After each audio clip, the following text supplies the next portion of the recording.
Okay, this is a what have we learnt here stream. And basically, I'm just going to go over what I think I've learnt from this exercise of taking on dreadnoughts with different ships. Hey, Gravnot, can you hear me? So first of all, what I did was I brought this ship into a test save. And this ship is actually, let me just switch my views so you can actually see what I'm talking about. This ship is a fighter with a near perfect damage bonus, and because my permadeath save is generally a vanilla save, then this isn't really part of my save. I've just added it in, and I'm going to take it out again and revert back to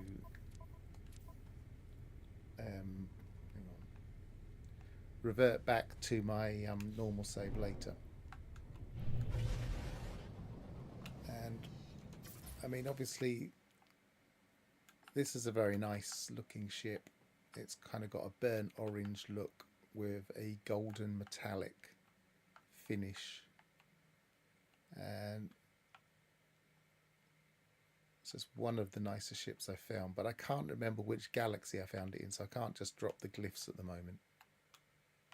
But yeah, I really like this ship, so why not do it in class, I thought. Now if we take a fighter, I'm going the wrong way, aren't I? Oh, we're already in there, so we have to jump out and jump back in again. Let's go back to here.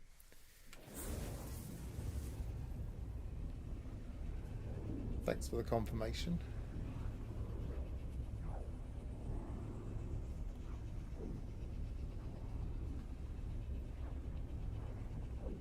Actually, this probably needs a little bit more explanation, what I've got in this ship.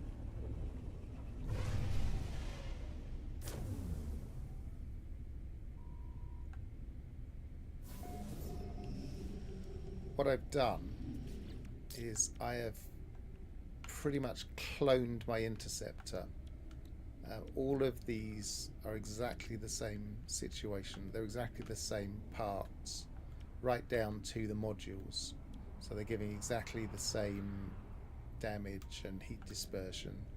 This one was the weak link. I hadn't found at this stage a better infrared. I'm reading the illegal infrared polarizer, which is rubbish.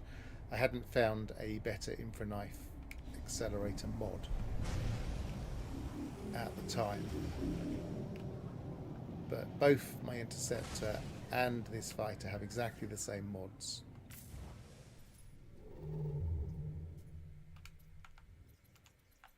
And I would say the fighter does hit harder with the infraknife, but it doesn't hit as hard with the photon cannon. So it's interesting that the interceptors clearly have a slightly better damage. Either that or there's a larger bonus, a bit like with the interceptors and hyperdrive that I went into in great detail. So one of those two things is true. I suspect it's the technology. And I'm pretty sure it's something to do with the rapid fire, because if I shoot here, that's nowhere near as fast. And I'm not going to do the whole thing here, but I'm just going to go in and do some representative firing. And we see we're getting, I mean these are multiples, but we're getting 3135 and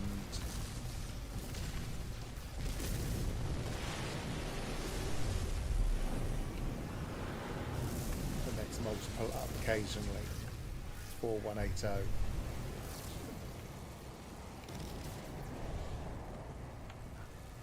And now the other other problem is that a fighter's manoeuvrability, the boost manoeuvrability, which is how fast we can move while boosting like this, is not quite as fast as an interceptor. So, I mean, I'm not taking this very seriously, but when we want to quickly go backwards and forwards from a Dreadnought, speed is of the essence. And I feel an interceptor is a little bit faster, especially in this permadeath save where you've really got to stop those torpedoes. The other thing I've learned is it's not really worth taking on the frigates. It didn't seem to help me in other modes. They're very tough to kill. Even with the infra knife, that's going to take a while to kill.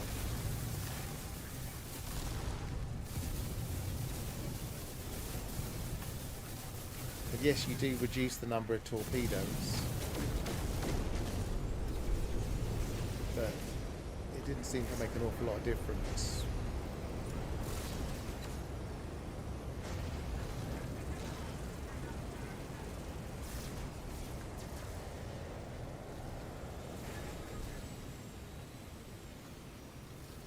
Now, during my earlier run, I noticed, I swear at least one of them where I didn't get 3 bolt cut heads as a reward, that there was still some shield left. So I'm not 100% sure. I thought that if you had 100% hull integrity of the defending freighter, see it's at 83 at the moment, if you have 100% hull integrity, I felt like you were getting the maximum reward. At least that's what seemed to happen in normal. Whereas the last few I did, I swear I got 100% hull integrity and didn't get the maximum. But maybe it was right on the edge and I didn't notice. I maybe have to watch the stream more carefully.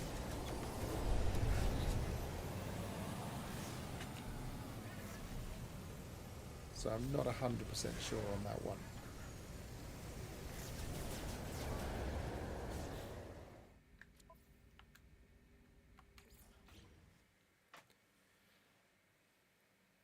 So if we compare that to the interceptor, when it reloads,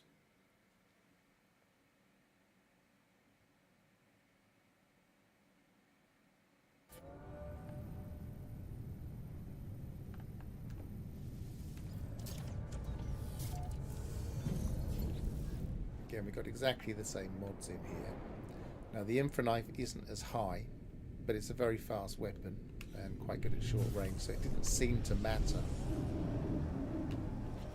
Pulse cannon is higher in the interceptor, but I wasn't really using it. So in the end, when I was streaming earlier without any picture or sound, just doing a basic stream, I moved this into these 2 supercharged slots and really maximized this, and it really seemed to speed things up.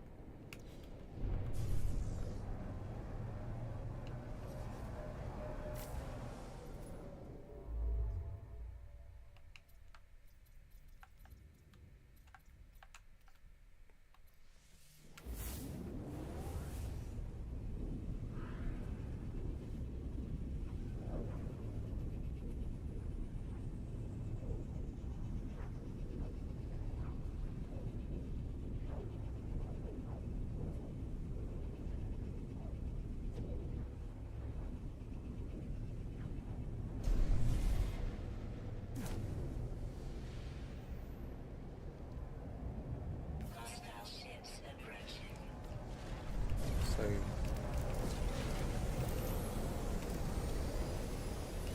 this cannon just fires a bit faster.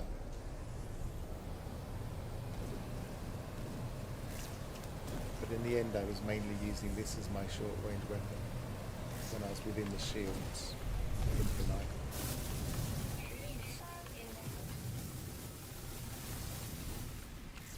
I must be closer there because I'm getting higher numbers there. I think they're just the multiples.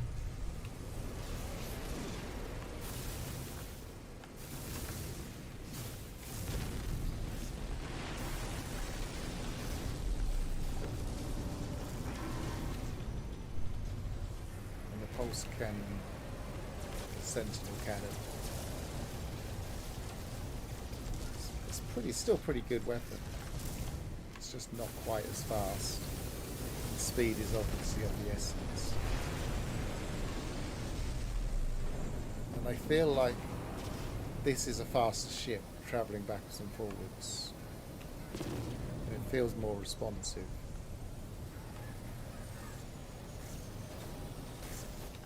The other thing I've learned is that squadrons actually do seem to do a bit of a job for you. They seem, I think they've changed the way they work. They seem to go after whichever you've got targeted. So they're currently rushing and fighting that ship that's just gone past me. If there was a torpedo, let's wait for a torpedo. So if I switch it to a torpedo,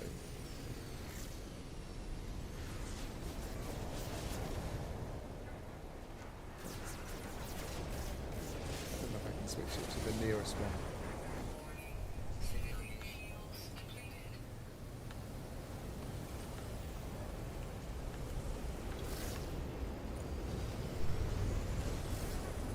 They will actually do like strafing runs on it. See, it took it out. I didn't have to. No, it didn't take it out. They hit the shields, but I have seen it take them. I have seen them take it out a few times. So they can help, because our first instinct with those is just dismiss them because they get in the way, whereas they just don't seem to get in the way as much in this mission. Unfortunately, we can't set them to do things like attack a frigate because we can't target a frigate.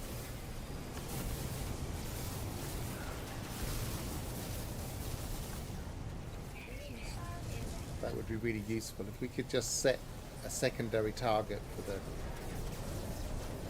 the squadron in some simple way. That could really help. But apart from that, the tactics were pretty similar to what I was doing before. I was attacking the cannon. I was reducing the cannon down to a lower amount sometimes so that there were at least 2 cannon left so that it wouldn't cause it to try and run away. So I attack the cannon to try and reduce the damage to the freighter.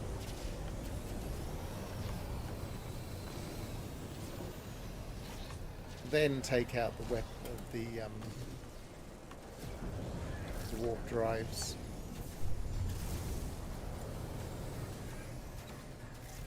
And then do the trench run once the cannon, well, then finish off the cannon and then do the trench run. Seemed to be the best method for me. I'm sure there are other ways of doing it, but for me that just seemed to give me the time, because time is of the essence in this entire thing.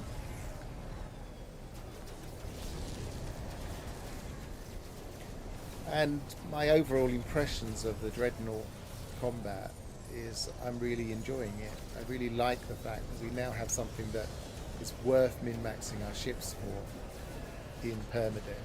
It isn't so much worth doing it in normal. But then that makes sense. In normal, it's quite a laid-back version of the game anyway. I dread to think how difficult this would be in Permadeath with extreme settings, but I haven't got a save at the moment to really give that a try, and this save is locked, so I can't just switch it to better settings, hard settings, not without manipulating the save file. I don't really want to do that.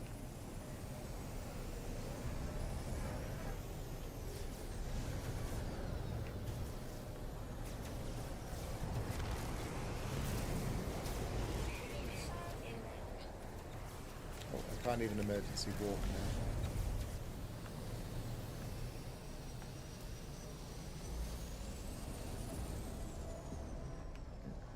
Pirates have gone and left me alone. I think I might have just had everything destroyed that was useful. No, I haven't really. I swear earlier, have I just got knocked? Oh, the emergency warp is damaged. Oh, I just haven't refueled it, I think. I'm not sure. No, that does look damaged.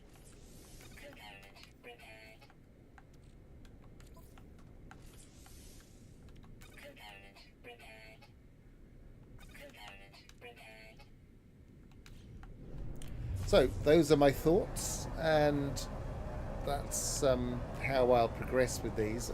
Now that I have actually completed it in my in my permadeath save, I probably won't be doing this again for a bit because I've now maxed out my freighter, which was the exercise I was trying to achieve. But while I'm here, just demonstrate a couple of great things about this particular region. The region is called Sakia Mass, and all fingers and thumbs at the moment. Let's get that. And it has two of my best sales points for the crafted items. I'll show you what I mean. I'll get back to my freighter.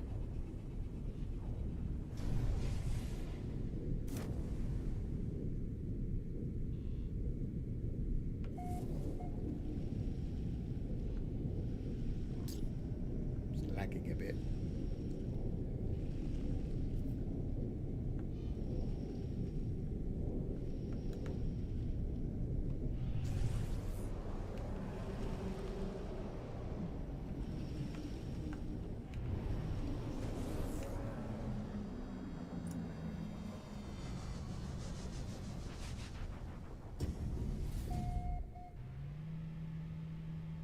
I have a royal in here that I still haven't done up yet. I'm not sure if I'm going to.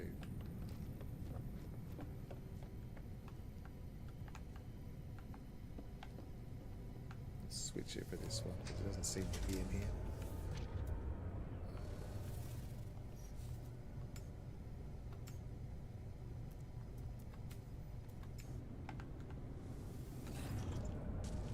And in here I have a few fusion igniters, so I'll put one of those in my freighter, it's probably easiest. And a stasis device.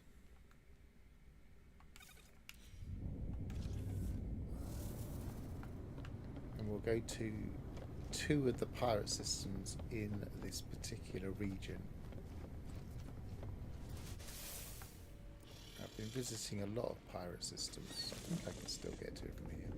You can't get back to your freighter, strangely. Space stations. So where's the current system? There. This is O'Shea. I left them as the standard names, but just added a code on the front of a few of them.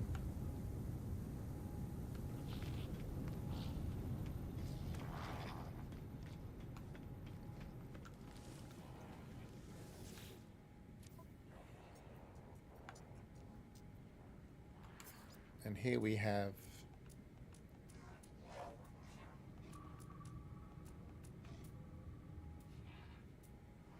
I put it in the freighter, didn't I?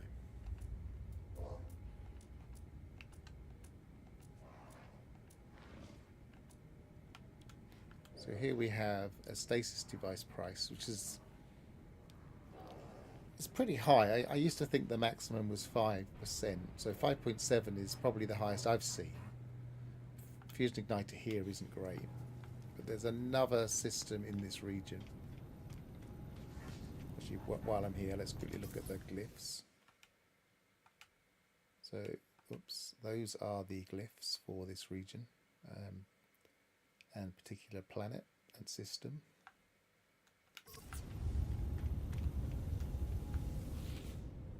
But the one I make most use of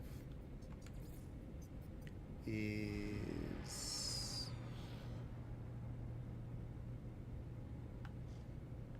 this system, which is also in the same region.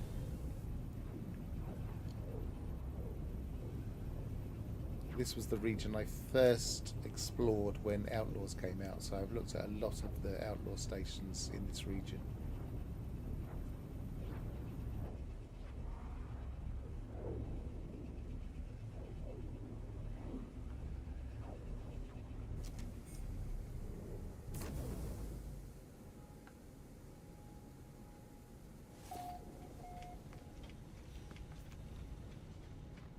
And in this station, we have an outrageously high price for the fusion igniters of plus 8.4, which I've never seen the like of. I've never seen anything higher than the other one, 5 point something. I think I might have seen another fusion igniter similar price, but and the glyphs for that are here. Now, at one point, I thought I would probably try and make a fusion igniter farm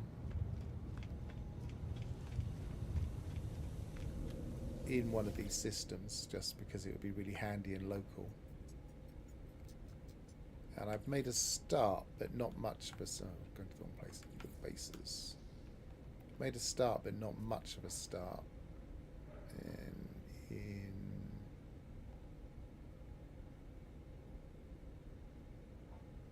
I think I might have done it in normal. Yeah, because that's my radon base in this one.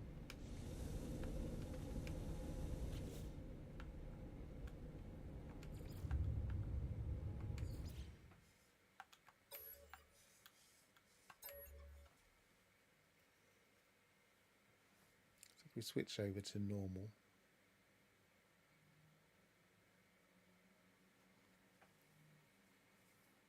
And there are two ways of farming these. You can either grow the crops or you can refine the crops. Refining the crops can be quicker sometimes.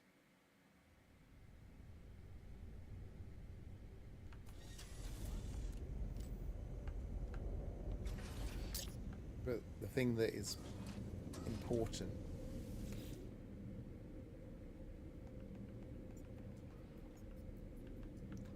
is getting the various gases, and so I've started with a radon base,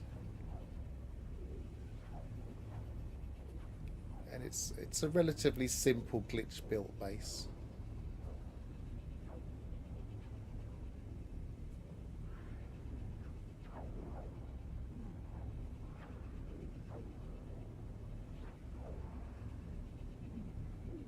And I can't do any build without doing a bit of glitch building.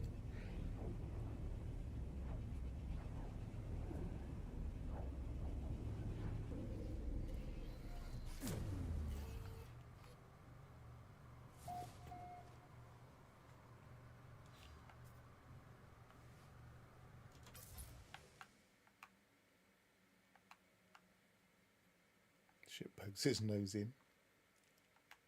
So this is basically the base. So it's just a place to collect the radon. It's a cold planet with storms, so it mostly inside.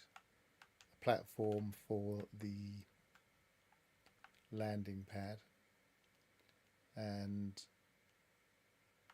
a glitch built walkway that's got a glass tunnel in the middle, because it looks nice. So that's the glitch built tunnel on one side and on the other. And here I was experimenting with putting partitions, like the walls, slightly higher, so that we had a balcony area. And I also put the bubbles so that they were coming up in the right angle and rotating around correctly, which I made a video about ages ago. And here I collect my radon.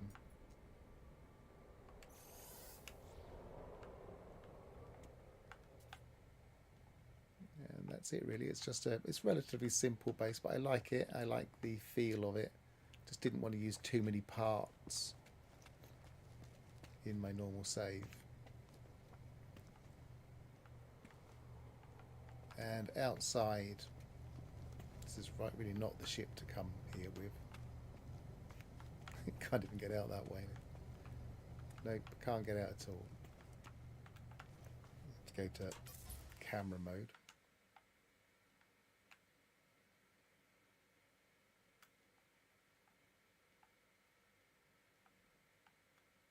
And I basically built the infrastructure using pylons off to the extractor points and the electrical points. They're both in two directions. And you can just about see in the distance I've made a kind of crown effect for the EM, but it's a very simple, just splayed outwards. That's it. So this radon base is open to the public, will be open to the public eventually. I can't remember if I've uploaded it. I'm not going to necessarily upload it right now because I'm not in. Again, I've made a copy of my saves, so this is a save copy. But the plan is to make a base. I think this system has the necessary. So we have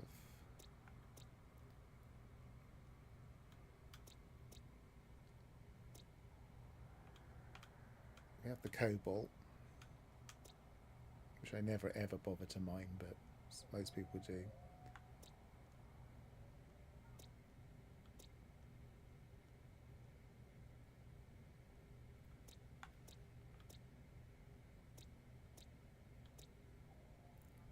And I'm reasonably sure it has each of the other two gases in the system.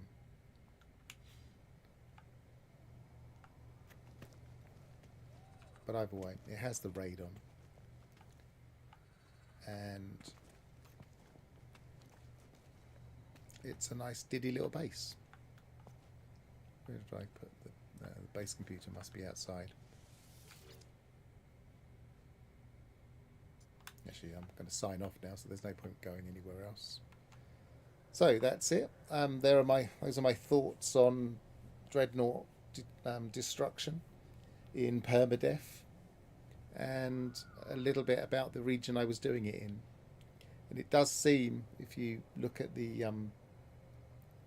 where I was going, if you're in this region, every time you go to that other pirate station system rather, there's always a battle, so it's a great place to practice. So have I still got my yes, travel